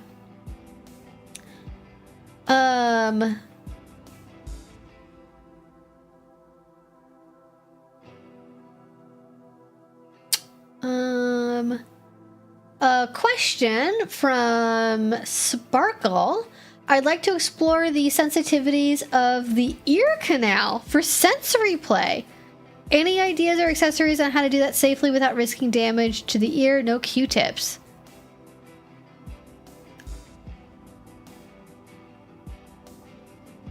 I'm gonna go with probably just don't stick anything in your ear canal. Like, this is sort of like saying, like, how do I explore the wonders of the esophagus? Like, well, have you been trained medically to know how to navigate something down the esophagus without ripping your esophagus open? Like, if you haven't, probably don't do that. Is your partner ear, nose, and throat doctor? Because if they're not, I probably wouldn't recommend it. I feel like the only thing you could do is, like, your ear tubes go down, like, here, kind of on, like, the side, right? So, like, you could probably do, like, massage and, like, pressure point stuff here externally, but that would be the extent of it. And then obviously, like, sound, like acoustic stimulation, because that's what the ears are for. So, because you say sensitivities, and so I don't know if you mean, like, sonically or if you mean, like, physically manipulating the ear canal. But I think probably a good pair of headphones is a solid way to do that. Yeah, probably a good pair of headphones and a diverse music playlist set to a decibel level that the Ear Doctors of America has dictated won't cause long-term permanent hearing loss would probably be my suggestion there. Wow, I don't normally get totally stumped by a question, but yeah, please don't blow out somebody's eardrum. It's a bad idea, yeah. No ear cameras, no, definitely not. Yes, Lucia, I do see your question. It's a couple down, but it is in there, so not to worry. I do see it, and I will try my best to get to it. Yeah, no, just probably outside of doing anything with sound, don't do anything with your ear canal. I don't normally get well and truly stumped by a question, so congratulations on that front. You've done something, like, you know that thing where it's like you ask the genie like 20 questions or whatever and it has to guess what you're thinking about, and it's like really good at it. Like, I sort of feel like that question is like the equivalent of stumping the genie. So it's not everyone gets to do that, so you're in rare form.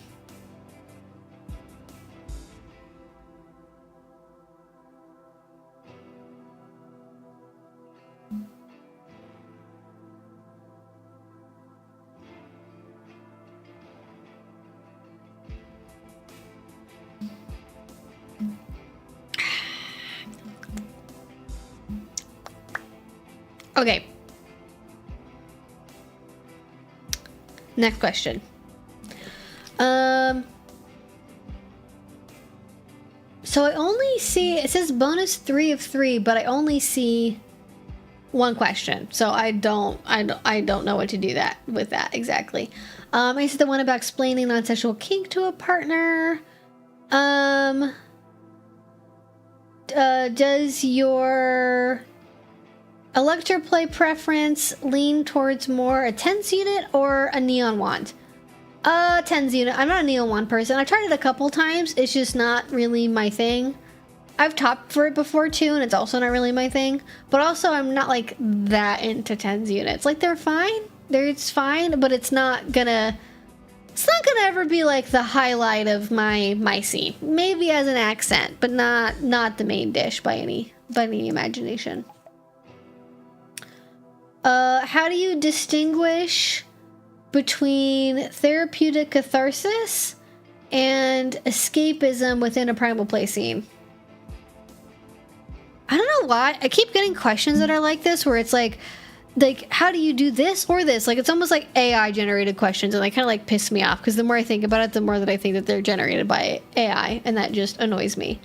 And it's just needlessly pedantic. How do I distinguish between therapeutic catharsis and maladaptive escapism within a primal play scene? I don't know, the way you fucking do it in the rest of life. Like, when you do it, do you feel better about yourself and the world at the end of it? Or do you feel terrible and awful? Are you doing it as a way to punish yourself? Do you do it because you feel like you need to affirm some negative belief you have about yourself, right? Like, this is like what I deserve. This is all that I'm worth, is to be punished like this, right? Like, the mindset you go into a scene with, the intention for the scene, how you feel afterwards, all of that gives you a lot of information about, like, psychologically how that play is impacting you. And if we're just talking about me, how do I distinguish between them? I don't use primal play as therapeutic catharsis or maladaptive escapism, so you're just entirely barking up the wrong tree if that's what your framing is supposed to be in the first place. Because I don't think kink has to be either or. I don't think it has to be catharsis. I don't think it has to be escapism. I think it can just be for fun. I think just because you like it. And I don't really play with either one of those two elements in Sorry, I just had a funny notification pop up on my screen. But yeah, I don't do either one of those. Like, I think if you're worried about escapism in general in kink, this is a subject that we've talked about like many times now at this point, and it goes back to, how do you feel about yourself? How do you feel about your partner? What is your intention? Does it progressively make you feel worse, or does it progressively make you feel better? Is it getting in the way of important things that you need to be doing instead, right? Are you doing kink because you're ignoring other things that you know that you should be working on, or things that you need, like, whether that be physical things you need to be working on, or like mentally things that you need to be working on?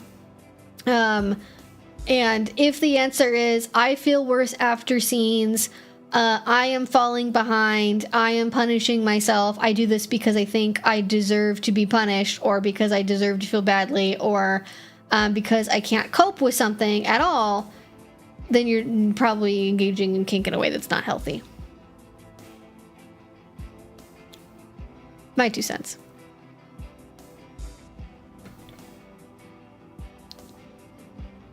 Also, that whole notion of therapeutic catharsis really isn't a thing. Most therapists seek to have people deal with tough emotions in a steady and controlled manner. Yeah, it's a whole other thing too. Like, this idea of like catharsis is, like, I think in a kink context you can play with the notion of catharsis, but sort of psychotherapy a la 1985, where it's like the primal scream, and like, you know, you feel better after you, like, you know, you punch a wall or whatever. Like, the scientifically would think that's been pretty invalidated as like a way of actually improving your life anyways, so.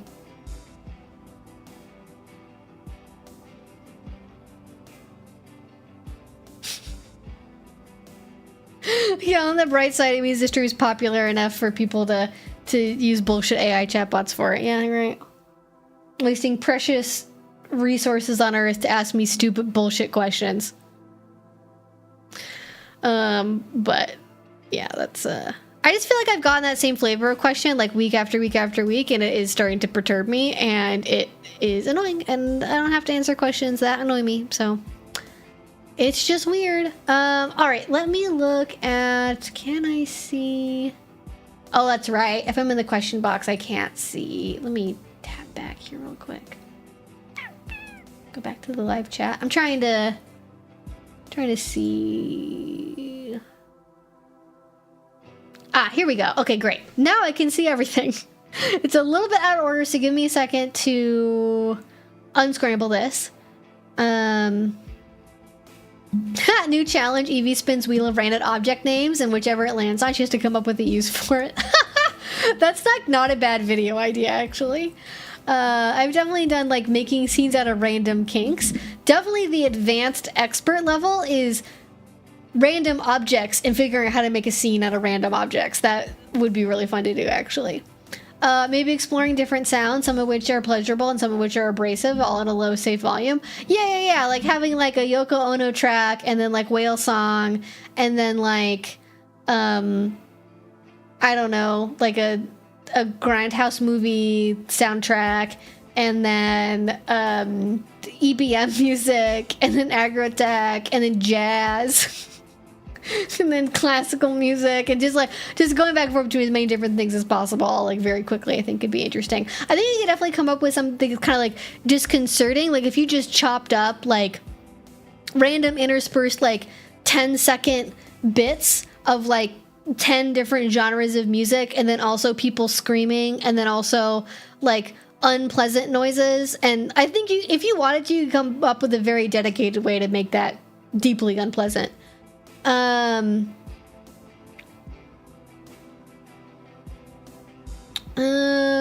be interested to know whether it's the same or different parts of the brain that are activated and lit up.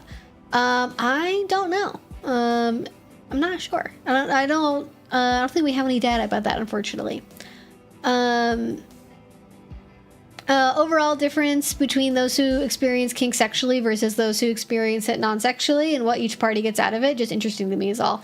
I feel like there's like, I'm missing chats. I don't know if you put like a link or something in there or like maybe a word that's muted, but like I feel like I'm missing stuff for some of that to make contextual sense. So I apologize if that's happening.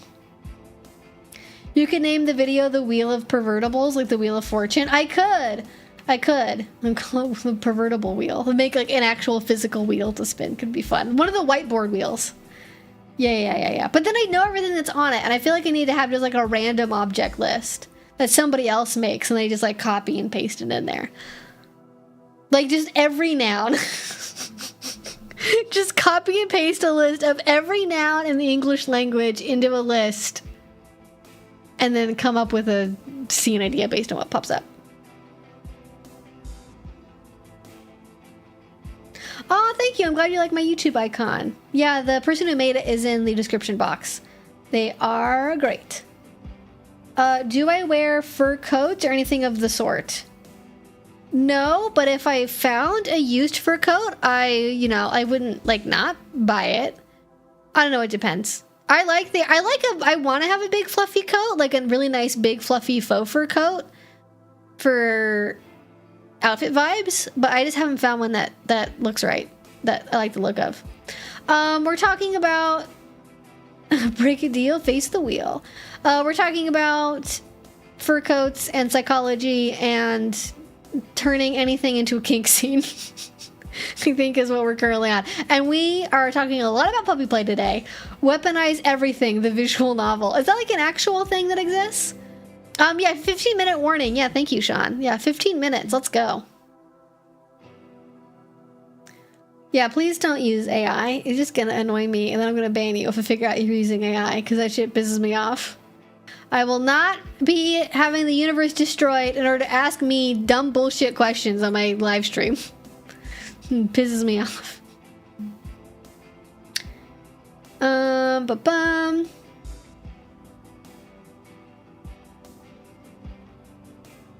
This is edgy, but I have a question for the chat. What would you rather do?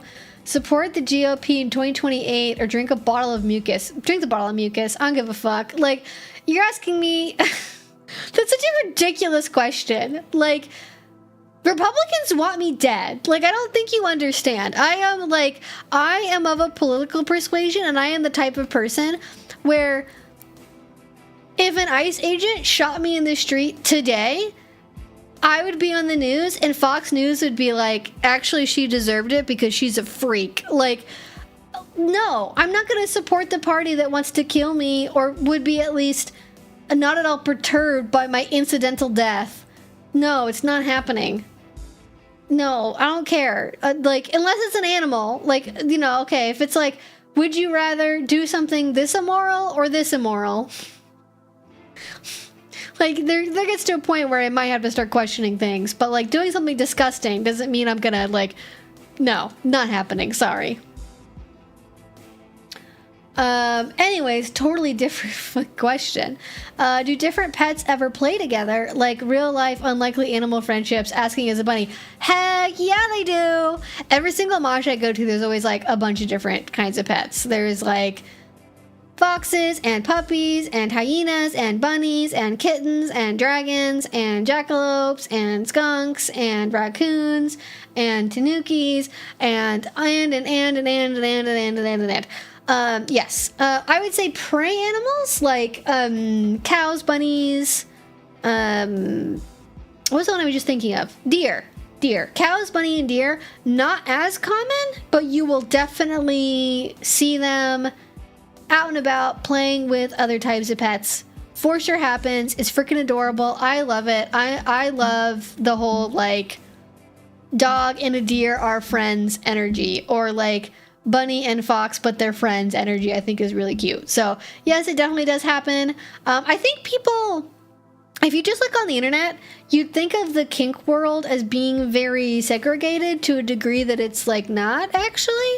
Like online, I talked about this earlier in the stream, right? You have like, okay, there's like the gay men's community, then trans women, and then this. But like actually in real life, when you're in kink spaces, there's huge, like, people just do fun stuff together because it sounds fun. Like, littles play with pets and different types of pets play with pets, and we all get in big groups together, we all hang out together. Like, the only people who really keep themselves that separate, to be fucking honest, are people that are, like, really into shibari. Like, there are people who just like shibari, don't give a single flying fuck about anything else, and they kind of keep to their own. There are people who do different kink and then also do like rope bondage, but there are some people who the only thing they do is shibari and that's it. So there you go, that's it on that. But yeah. How do you meet other people? So I can find a girl to dominate me. Also, how do I get my hands on some BDSM girl if I still live with my parents? Okay, 2 questions. How do you meet other people? Go to kink events. I'm gonna be honest, based on your typing ability, I'd be worried about you falling into a scam if you try to meet somebody online. So I'm just gonna say, don't go on dating apps, don't go on Field, don't try to find somebody on FetLife, don't cold call somebody, don't try to find a dominant on Twitter. Skip all of that, okay, for your own well-being and safety. Go in person to a munch, to some kind of social meetup.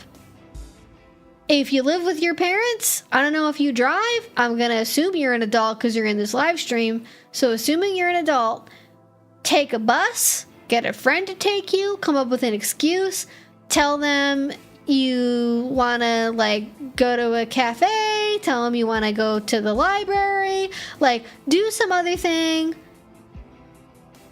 Hopefully they don't monitor your location. Go meet people in person.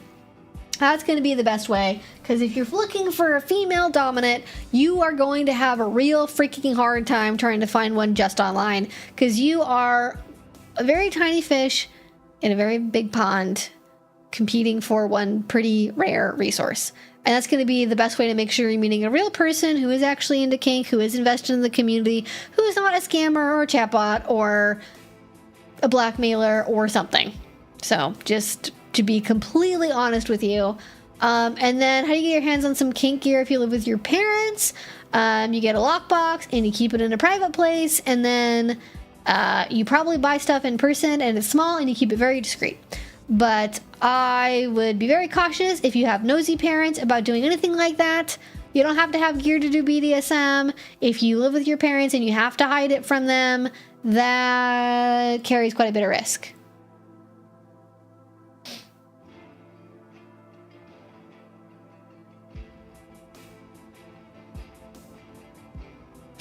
This is off topic, but when you said at kink events we just do stuff because it sounds fun, it reminded me of New Year's. We tied someone and suspended them and then lowered them to the countdown at midnight. That's amazing.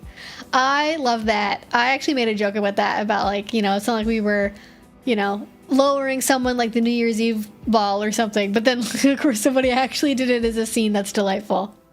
We thought it'd be fun to drop a person instead of a ball at midnight. Yeah, I agree. Now I kind of want to see what sort of horrors I can dig up on Twitter and other places. I find it fascinating to witness how low people will go. Listen, it's your mental well-being. It's not mine. So do what you want to do. But I will not be joining you in that endeavor. That's between you and the good Lord, and not me.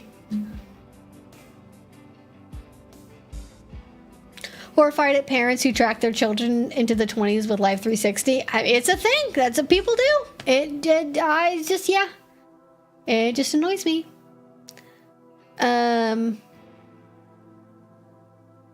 Okay, let me see.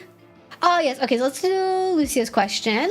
There's a huge overlap in the kink and polyam community. How should people navigate participating in kink with multiple partners while romantically, sexually monogamous? Oh, okay. So, like, play partners, but not romantic or sexual. I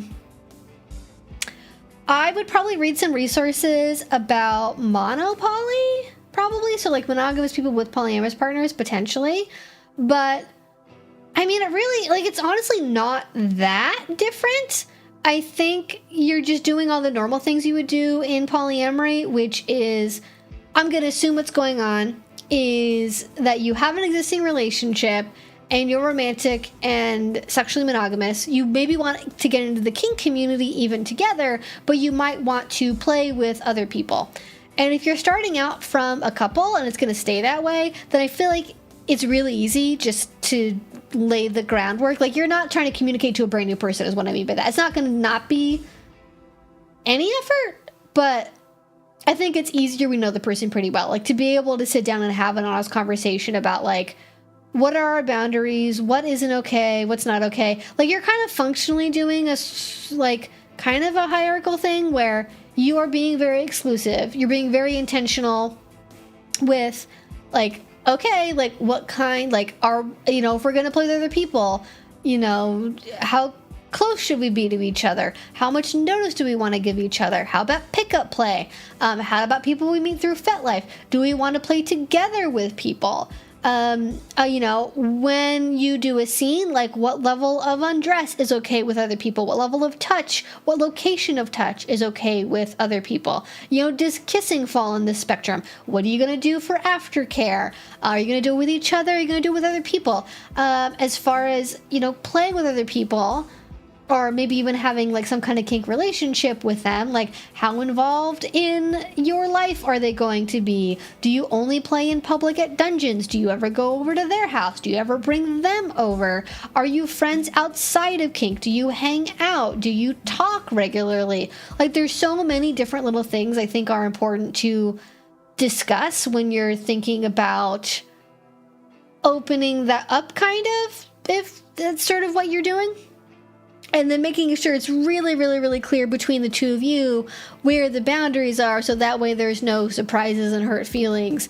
And then if something comes up that you're not sure how to handle because you haven't discussed it yet, then the next step is, before anything else happens, go, like if somebody comes up to you at a party and they're like, hey, like, would you want to do a tasting scene with me?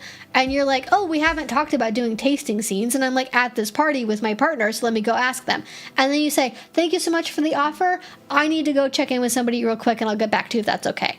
And then hopefully they say, yeah, sure, that's fine. And then you go check in with them, and then you say, hey, this person came up to me. They're doing a tasting. It's, like, a thing we've never gotten to do before. Is that cool with you? Like, do you want to try it too? Like, how do you feel? Then you have a little conversation, and then you go back and give that person your answer. And I think when you're talking to potential partners about your dynamic, I think just saying it really up front should hopefully be clear. Like, my partner and I are monogamous. We are romantically and sexually exclusive. So the play that we do together on my end is not going to be romantic. It's not going to be sexual. So that means for me, these things, these types of play, this quality of touch, these areas of my body are going to be off limits. Also, please don't use these terms with me.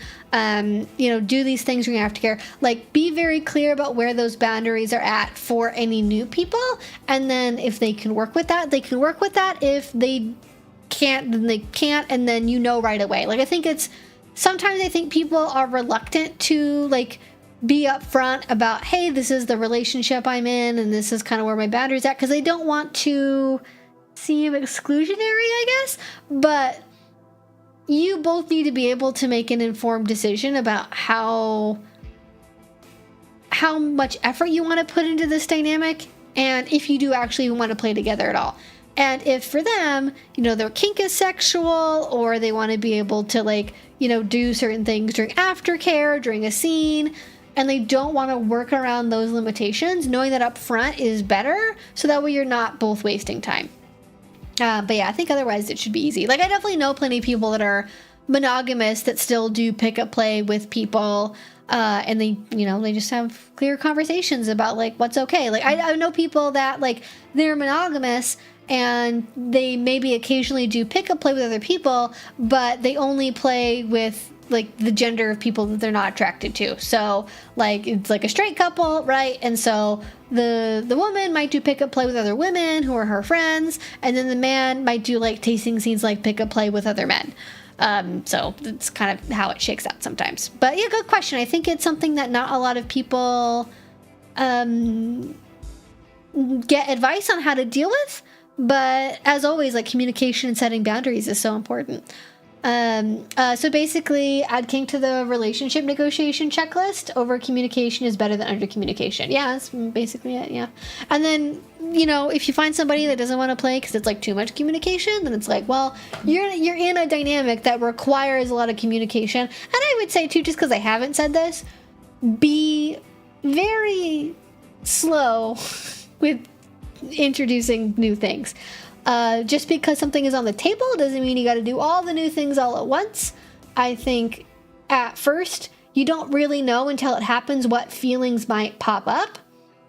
And it's way better to have a slow first experience that's not as good as it could have been than go over the top and then, like, have to deal with a ton of emotional fallout that, like, you weren't really prepared for as a result of that, in my opinion, in how I go about these things. All right, I'm going to try to get to one more question today. I have really just been looking at the questions box, so let me go back to just the live chat and then see if there's any questions from there that I have not gotten to yet.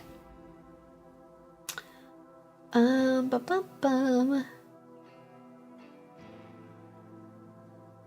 yeah, I mean, if it's consensual and it's mutually agreed upon, like, that's totally, yeah. I'm talking about people that, like, continue to track their children because they can't mentally see a difference between a 25-year-old and a 13-year-old. But they're like, but that's my baby, I have to know where they're at all times. Like, no, you don't, they're an adult. If you mutually agree to it for safety reasons, that's a totally different thing. Then that's just being safe, and that's totally valid.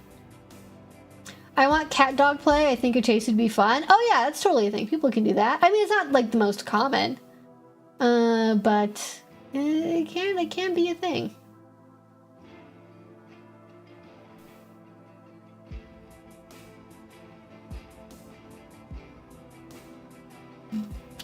YouTube chat is, like, so bad at, like, letting me actually scroll. I'm like, I know I've missed, like, 90% of the actual chat. All right.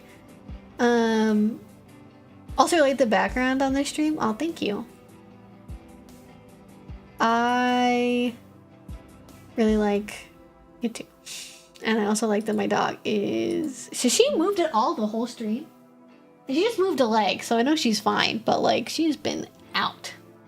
She's, like, in deep sleepy mode. Alright, I'm gonna go back to the questions box, because I guess I can't see any questions.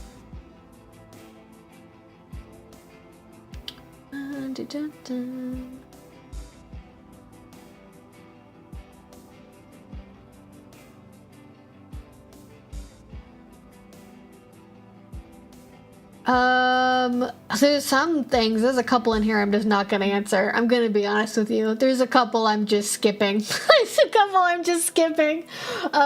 I'm sorry if I didn't get to your question. It is for a reason. I think we're going to end on this one from Henry. Best punishment that doesn't involve pain.